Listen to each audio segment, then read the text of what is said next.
She was so surprised and happy and relieved that she looked almost young, and she's only 24.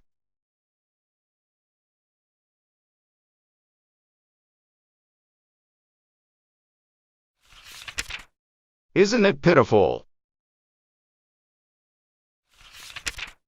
Anyway, she feels now as though all the good things were coming together.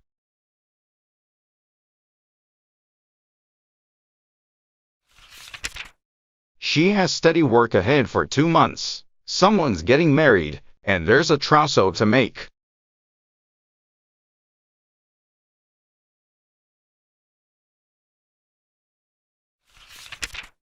Thank the good Lord, cried the mother when she grasped the fact that that small piece of paper was $100.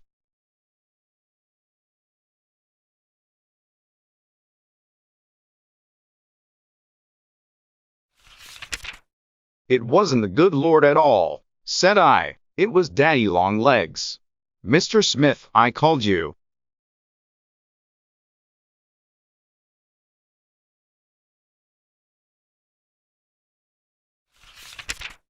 But it was the good Lord who put it in his mind, said she.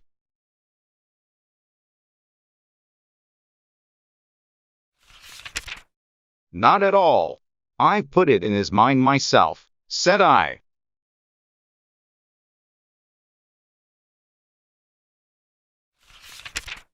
But anyway, Daddy, I trust the good Lord will reward you suitably.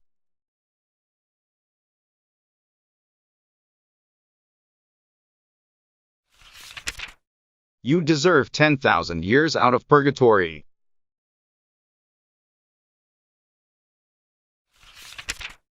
Yours most gratefully, Judy Abbott.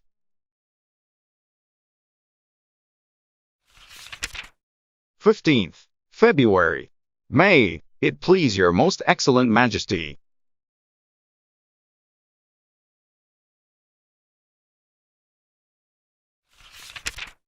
This morning, I did eat my breakfast upon a cold turkey pie and a goose, and I did send for a cup of tea, a China drink, of which I had never drank before.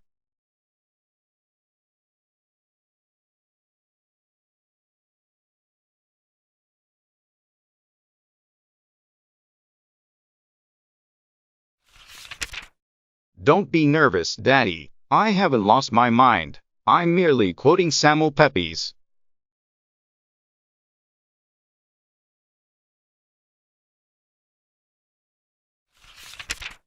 We're reading him in connection with English history, original sources.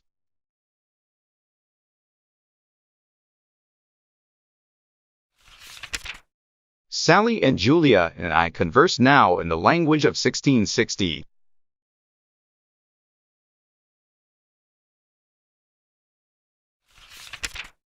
Listen to this. I went to Charing Cross to see Major Harrison hanged, drawn and quartered, he looking as cheerful as any man could do in that condition.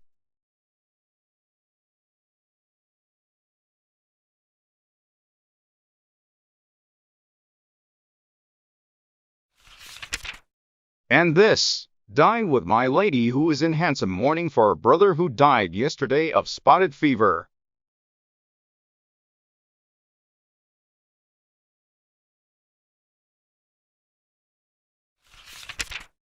Seems a little early to commence entertaining, doesn't it?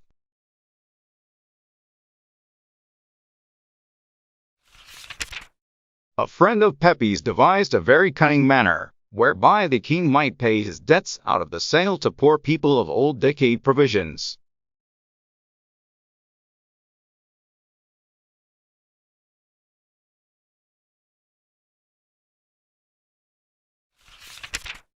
What do you, a reformer, think of that?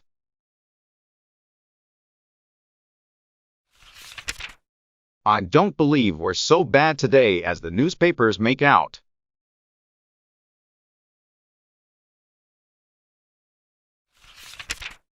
Samuel was as excited about his clothes as any girl. He spent 5 times as much on dress as his wife. That appears to have been the golden age of husbands.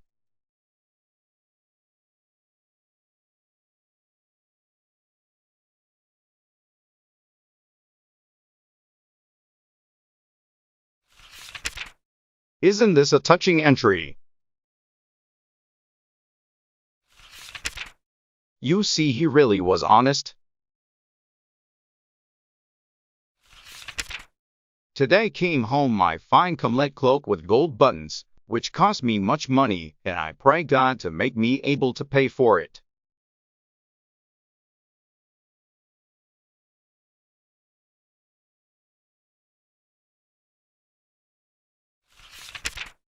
Excuse me for being so full of peppies. I'm writing a special topic on him.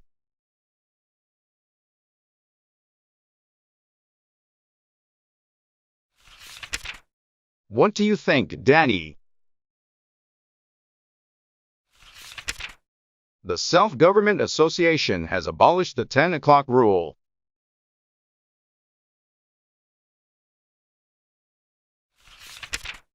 We can keep our lights all night if we choose. The only requirement being that we do not disturb others. We are not supposed to entertain on a large scale.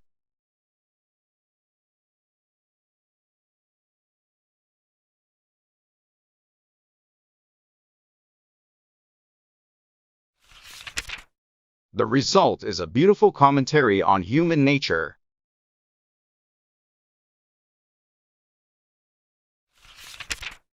Now that we may stay up as long as we choose, we no longer choose.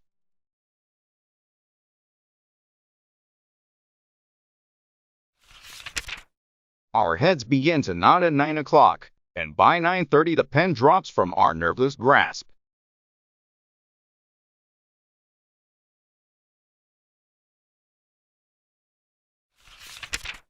It's 9:30 now.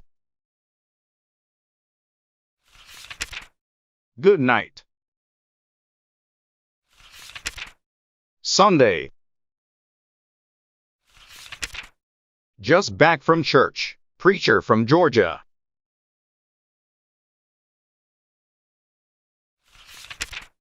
We must take care, he says, not to develop our intellects at the expense of our emotional natures. But Meth thought it was a poor, dry sermon. Peppies again.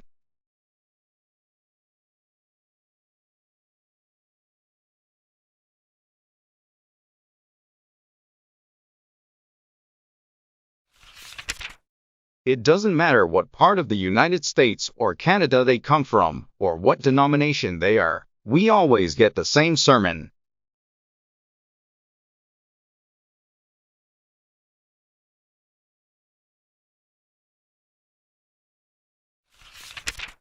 Why on earth don't they go to men's colleges and urge the students not to allow their manly natures to be crushed out by too much mental application?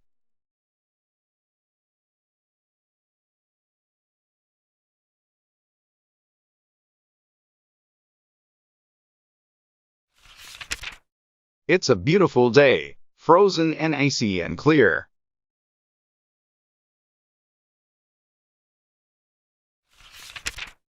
As soon as dinner is over, Sally and Julia and Marty Keene and Eleanor Pratt, friends of mine, but you don't know them, and I are going to put on short skirts and walk cross-country to Crystal Spring Farm.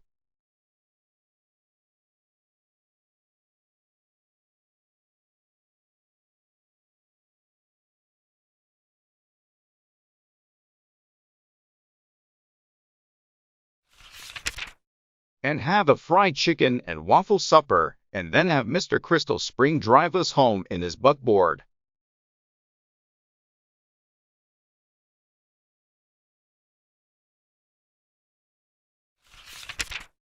We are supposed to be inside the campus at 7, but we are going to stretch a point tonight and make it 8.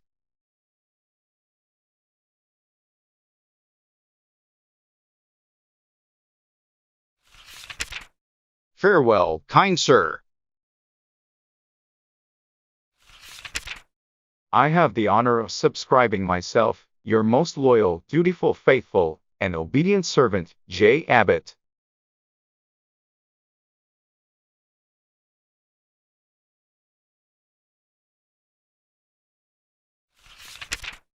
March 5th, dear Mr. Trustee.